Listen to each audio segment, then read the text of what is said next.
Hey guys, welcome back to the channel. I'm here today to give you another AAMC free practice exam, FLE 5, whatever you want to call it, breakdown. Today we're going to be going over the CARS passage 5. I can imagine some of you that just took this passage or just took this exam and you're like, I hate this CARS passage. I hate cars so much. None of it makes sense. And I agree with you. I also hate cars.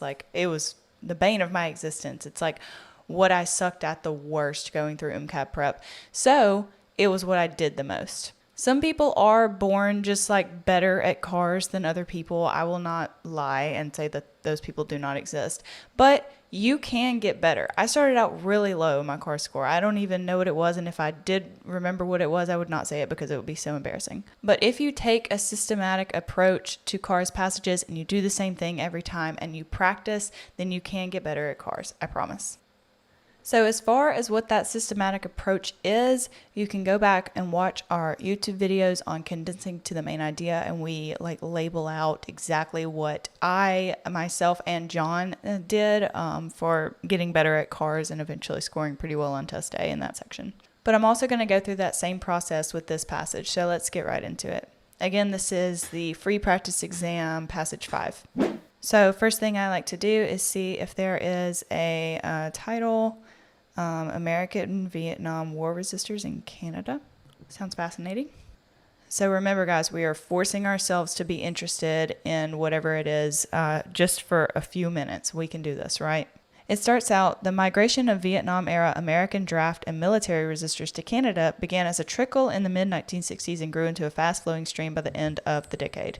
Just over 100 resistors, known more commonly as draft dodgers and deserters, came to Canada in 1964.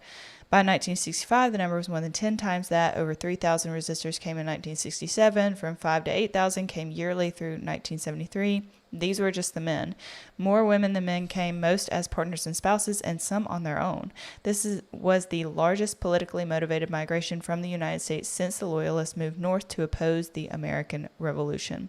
Americans formed about 20% of all immigrants to Canada during the period of the Vietnam War, more than any other immigrant group.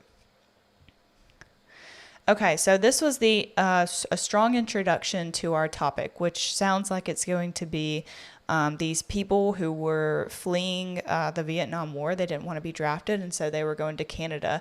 And the author calls them resistors, says that they were called draft dodgers and deserters, but he calls them resistors, or she, whatever. I imagine all of this fluff and all this specific whatever is not going to matter that much as far as the main idea goes, but it is important because we have been given a ton of evidence. When the AAMC asks questions about which one of these ideas had the most evidence, all this crap is evidence. So let's start with our working main idea, which is that a bunch of Americans fled to Canada during the Vietnam War. Now let's read more and add to that working main idea in our head. Altogether, more than an estimated 50,000 young Americans migrated to Canada in opposition to U.S. draft and military laws.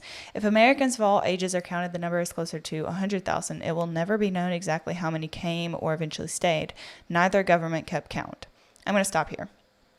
This is an interesting thing right here because this just seems the government, this seems like they keep count of a lot of stuff, you know? Isn't it tax season or something? They keep count. So it's really interesting here that they didn't keep count of all these people that were fleeing the country. I don't really know what that means, but I thought it was kind of a interesting bow on top of this idea here. So I'm going to keep it in mind. By the end of the war, Senator Edward Kennedy chaired Justice Committee hearings in the U.S. Senate and instructed Justice Department officials to come forward with a list of who they were pursuing for war-related infractions. This list included 4,500 names. The American government preferred to ignore the rest. Again, the government, when have they ignored anything? So an estimated a bunch of people left, and this list included 4,500 names. So basically, they did not keep track of these people, and they never went back and did anything about it except for the unlucky 4,500.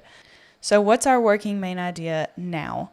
A bunch of people, what was in the first paragraph? A bunch of people, a bunch of Americans fled to Canada during the Vietnam War to avoid the draft, and they never really got reprimanded for it. The Canadian government required no information as to why individuals came to Canada, and this enforced ignorance helped keep some hostile immigration officials honest in their treatment of war resistors seeking to enter the country. These officials were the gatekeepers to Canada, and they used interpretations of immigration law and regulations to control entry, sometimes to the disadvantage of draft resistors, and in the early stages, usually to the disadvantage of military resistors. So I guess what they're saying here, what it sounds like to me at least, is that they had people that if they realized you were leaving America because you didn't want to get drafted, then they were going to reprimand you. But they kind of let these officials not have to ask those questions so that they didn't have to like get all these people in trouble. That's what it sounds like to me, which is very nice. The border was the point where resistance to American selective service and military law intersected with Canadian immigration law. This migration had serious social and political consequences for the arriving Americans as well as for Canada as a whole. So I think that last sentence is kind of more important than all this other crap. Maybe, I don't know. It just feels that way. So let's stop here. I feel like we've got a couple more ideas to maybe amend our working main idea. A bunch of Americans fled to Canada to avoid the Vietnam draft, but they kind of worked out a way to where they didn't get in trouble for that. The migration did have serious social and political consequences for both countries, though. Most American resistors initially came to Vancouver, Montreal, and Toronto. Many who entered elsewhere wound up in Toronto. Vancouver's labor force was tightly unionized, making jobs hard to find, and Montreal presented language problems. English-speaking and increasingly cosmopolitan Toronto became the place of settlement for the largest number of American resistors. So what does this add? They went to Toronto. So we can just kind of quickly add that in. Many Americans fled to Toronto, and all the other stuff I said in my working main idea earlier. The American resistors arrived in Canada with greater certainty about their reasons for coming than about the directions they expected their lives would take in Canada.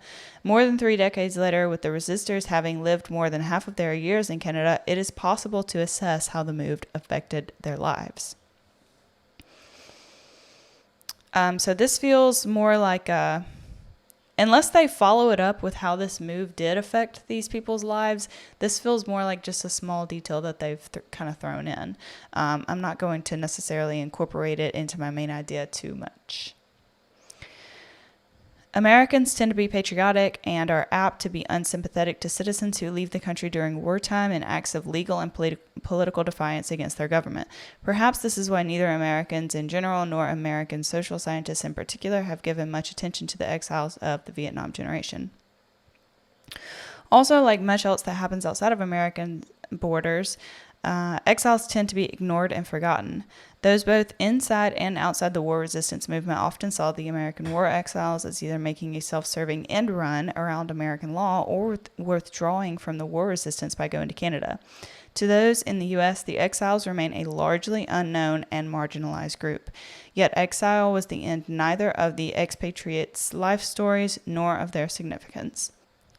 So this sounds like the author has been telling us about these people and telling us about these resistors, and at the very end the author is like, why have we not paid attention to it? Basically because like America's turning a blind eye because they're like, oh, those people aren't Americans anymore or whatever. This does feel this whole thing feels pretty like it's just an informing passage, but this feels a little bit like maybe the first opinion that has come out of this passage, that the author still believes that these people have a life story to share or that they have significance in history.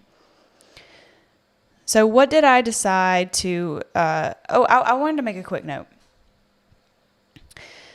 I know that I said, like, right here, I was like, this just doesn't feel like it's very important. And how do I know that? One, I know that from taking like 500 million cars passages. But more importantly, I know it because it's not very, like, it doesn't have a lot of evidence to go with it. You remember I was talking about evidence. It doesn't have a lot of words that are there that back up that argument. If an author in these few words that we have explains something with multiple sentences, then that's obviously an important argument. That's obviously something that needs to go in the main idea. But this just feels like something that they threw in there. It doesn't feel important to me because there's just not a lot of extra words that go with it, and there's no follow-up on how this move affected their lives or whatever. So what did I decide to be my main idea? I put it right here. Many Americans fled to Toronto to avoid being drafted in the Vietnam War. Canada and the U.S. turned a blind eye, and resistors have unfortunately been largely ignored since. So I got the main idea of this informing kind of passage. There's a word for that. I just can't remember it right now. But that these people, these Americans, fled to avoid being drafted, and that neither country really cared that much. And I added a little bit of the author's, that one opinion that came at the very end, by using the word unfortunately. My word choice in my main idea is going to reflect these like authors' opinions and stuff like that. And so that's an important part of the main idea, is that these resistors have unfortunately been largely ignored since. So that's my main idea. Moving straight into the questions, this is number 27. So quickly glancing at the answer choices, I see they all end with the same stuff. They all end, spoiler alert, with the main idea.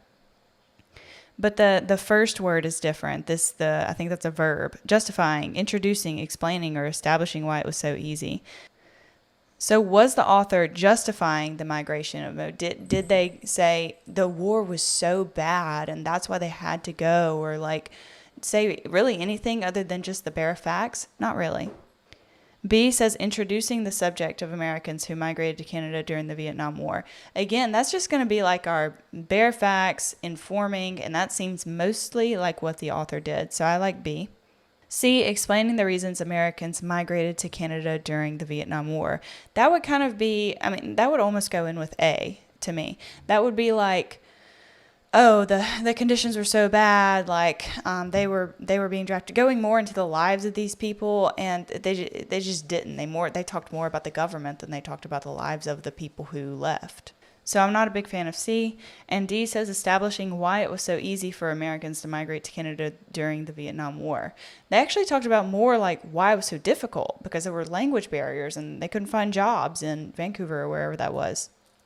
So I think B is going to be our best answer here.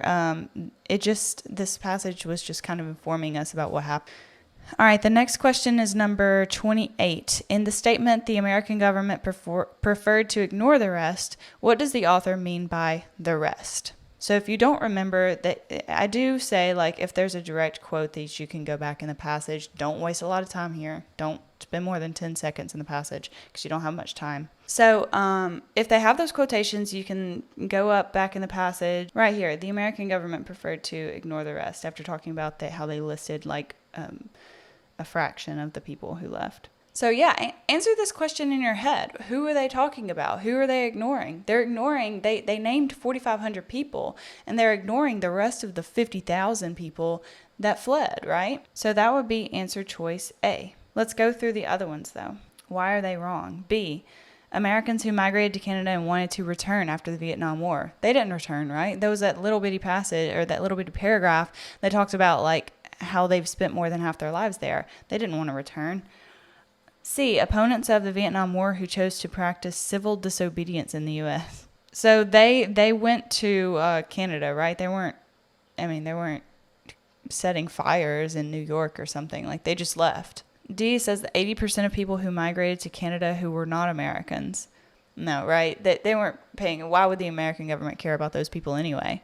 They cared about, they were supposed to care about those 50,000 people who left. That was like the war infarctions. So that's who they're talking about when they talk about the rest. They're not talking about other people who migrated to Canada during the same time. It just happened to be coincidence. All right, number 29 says Toronto is more centrally located in Canada than either Vancouver or Montreal. This additional information could most reasonably help explain Toronto's popularity as a destination for American resistors if... Okay, so we need to like simplify this question because this is getting like just long. Toronto is central. Remember, Toronto was the place that people wanted to go. So Toronto is central. How does that help explain anything? A, Toronto had the most modern mass transit system in Canada. To me, it just doesn't make any sense. Why are we talking about Toronto being centrally located? Does that have anything to do with them having the most modern mass transit system?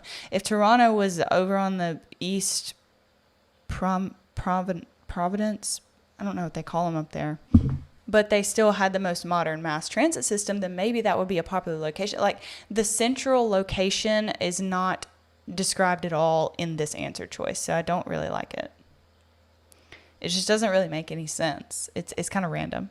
B, the job situation in Vancouver was actually worse than described in the passage. Again, this doesn't have anything to do with Toronto being centrally located. Sure, could it, if the situation in Vancouver was actually way worse, could that make Toronto more popular? Sure. It's the same thing with A. If they had the most modern mass transit system, would that make Toronto more popular? Likely. But does that have to do with anything with Toronto being centrally located? No.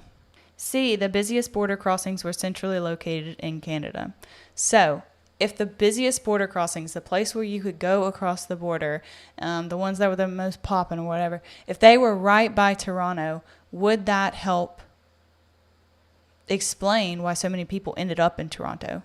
Yes, right? I mean, that goes hand in hand. That's almost like saying the same thing, which is perfect. We want the answer choice to say the same thing as the question. So I'll put a maybe by that. D says it was almost impossible to cross the border except at official crossings. I'm assuming that they had official crossings in Vancouver and Montreal because a lot of people did end up there. So again, unless like the only official crossings were in the central Canada, then that wouldn't make any difference. So C is the right answer. All right, the next question is number 30. Which of the following assertions, if true, would most weaken the author's point about the nature of the American migration to Canada from 1965 to 1973? So we're looking for something that weakens the author's point. Basically, we're looking for something that's in complete opposition to something that the author said. That's usually what we're looking for. And it could be any part of the passage, really. A, of the 20% of immigrants to Canada that came from the U.S., only a very small proportion had political motivations for their move. Does this have to do with anything that the author was talking about ever in the passage? Yes. I feel like the way my tone was, that felt like a trick question, but no, they did, right? The author called it the largest, where is it in the passage? The largest politically motivated migration from the United States since the American Revolution. If a bunch of people left, but these people were not resistors to the draft, then the whole author's argument kind of like tumbles apart. Like, the author is misattributing this migration to the draft. So that would completely weaken the author's point. The author's point was that the nature was political. So I'm loving that answer choice. B, the number of immigrants is actually closer to 50,000 than to 100,000. The author kind of gave us some wiggle room here because they said like the official count was 50,000, but maybe that didn't include all ages or all genders or something. And so it doesn't really matter. I mean, 50,000 is still a big number. And that, like, the way that the author presented it, it sounded like that 50,000 number was the number that they used when they were talking about the statistics and everything. But I mean, either way, that's still a big number. So I don't think that really is the biggest weakening point that, okay. Well.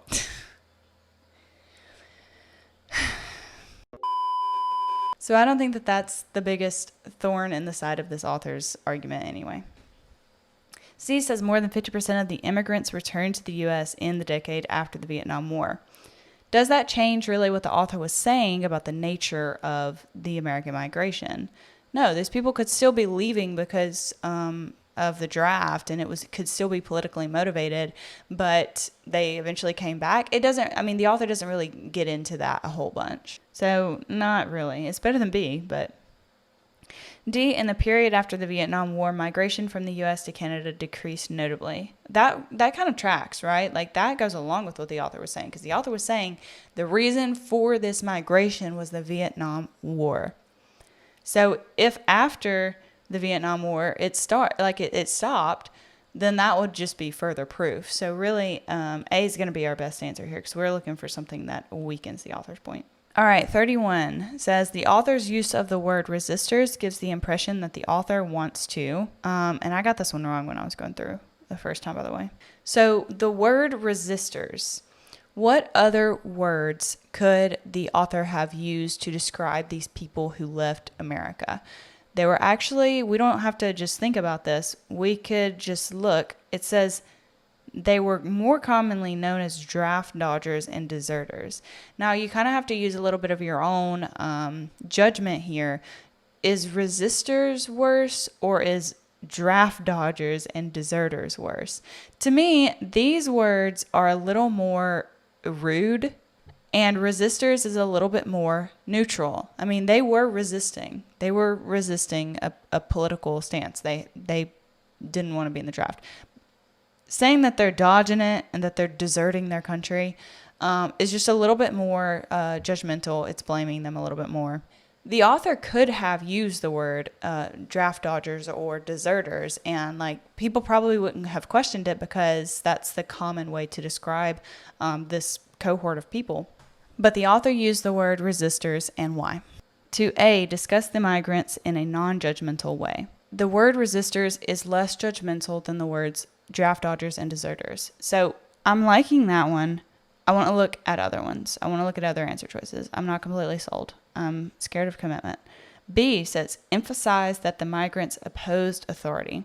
This is what I chose the first time. So I kind of analyzed it a little bit more. And okay, for one, the word resistors does imply that we are opposing something. The way that the AAMC describes this is to say that they are not opposing all authority, they are just opposing the draft. I can get behind that reasoning. I probably should have given A more thought when I was going through it the first time, and I probably should have noticed that it said authority and been like, are they really opposing authority, or are they opposing the draft? I want to actually come back to B. C says, portray the migrants as unpatriotic citizens. I don't think so. They would have said draft dodgers or deserters, right, if they wanted to portray them as unpatriotic. D suggests that the migrants' reasons for going to Canada were justified. Again, that's kind of like that first question where we were talking about justifying the migrants. That just didn't seem to be like on the author's mind.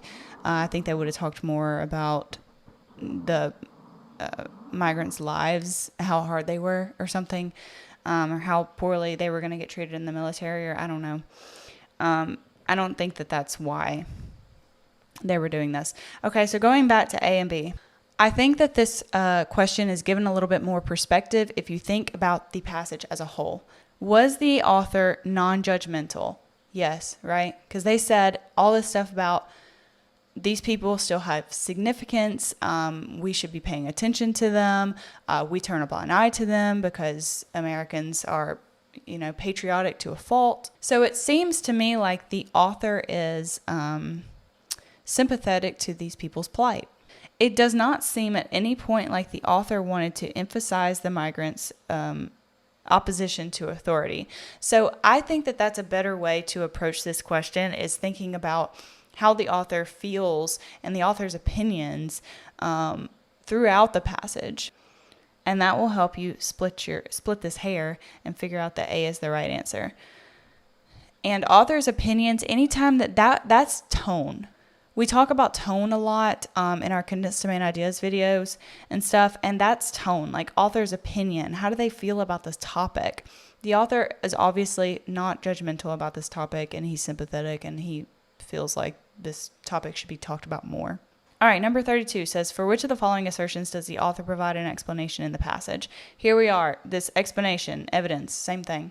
Some people recommend counting lines. If you got time, maybe, and you're not sure, like maybe you can go and count lines and see which ones like literally have the most words following that idea being brought up in the first place. That's pretty time consuming. We don't recommend that. We recommend using kind of like the house method, where you kind of have like your a more mature main idea as the roof, and you have these big arguments down here, and some of them are smaller and some are intermediate, and saying that which one of these, if you took it out of the passage completely, which one of these would make your roof fall.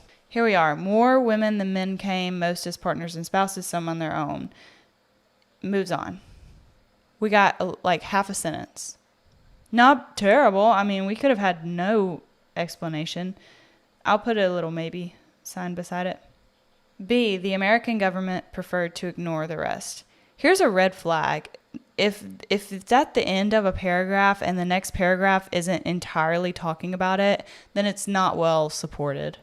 And we never got, I mean, this kind of was like an insidious, like kind of suspenseful into a passage. We were never given extra information about why they ignored it or anything. So that was not well explained in the passage. This migration had serious social and political consequences. Again, I thought that this was going to be important. I thought that they were going to talk about it in the next paragraph, and they totes did not. So same thing, end of a paragraph, not followed up by a paragraph entirely talking about that, then it's probably not important. Or not that it's not important, but that it doesn't have a lot of evidence. D, many resistors who entered elsewhere wound up in Toronto. So we're right here, many who entered elsewhere wound up in Toronto, and then it talks about why Vancouver sucked and why Montreal sucked and why Toronto was awesome. So we got actually like this whole paragraph talking about like evidence and explaining that sentence, explaining why they wound up in Toronto. So that's going to be our most highly explained answer choice. All right, guys, I hope that breakdown helped. If you like these breakdowns, please comment down below, like this video, hit subscribe if you want to see more. We're walking through this entire test. And if you want a community here while you're going through this process to just, vent about how much these passages suck, then you can join our Discord. All of these links to all the stuff I've talked about and more will be down in the description below. So until next time, mwah.